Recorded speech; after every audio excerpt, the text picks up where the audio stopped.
சரி இப்ப நடைமுறை சாத்தியத்த பத்தி பேசுறோம் அப்படின்னா, அன்புமணிக்கு பாஜக ஆதரவு இருக்கு.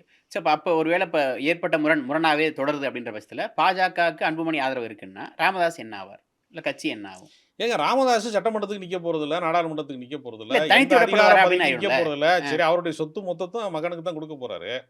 இதுல இதுல வந்து பெரிய பிளவுக்கான சாத்தியமே கிடையாது அது.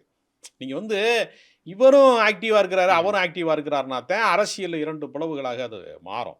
சம வயதுடையவர்களுக்கு அந்த மாரி சிக்கல்கள் வரும். சமகால அரசியல்வாதிகளுக்கு அது வரும். இவருக்கு அதுக்கும் சம்மந்தம் இல்ல. இது ஒரு ஜெனரேஷன், அது ஒரு ஜெனரேஷன். அதனால வயதில் மூத்தவர்கள் சொல்வதை அடுத்த தலைமுறை கேட்காத தலைமுறை இடைவெளி இந்த கட்சிக்குள்ள இருப்பது ஒரு பகிரங்கமான வெளிச்சத்துக்கு வந்திருக்கிறது என்கிற அளவில தான் அதை புரிந்து கொள்ளணுமே தவிர, பாமக வந்து பிரிந்துவிடும். பாமகவுக்குள் பிளவு வந்து விட்டது. பாமகவுக்குள்ள உள்குத்தெல்லாம் தெரிஞ்சிருச்சு அப்படின்னு சொல்றதெல்லாம் ஒரு தற்காலிகமாக மகிழ்ச்சி அடையலாம். அது வந்து நடைமுறை சாத்தியம் கிடையாது. அப்படி விட மாட்டாங்க அவங்க. 2 நாள் நாடகம் வீதிக்கு வரும்ன்றீங்களா? அதுல என்ன சந்தேகம்? இப்பயே வந்துருச்சு நாடகம். நீ இதற்கு அடுத்த கிளைமாக்ஸ் காட்சி மட்டும் வரல. அதை நோக்கி வந்து காத்திருக்கிறாங்க அப்படிங்கிறது தான் உண்மை.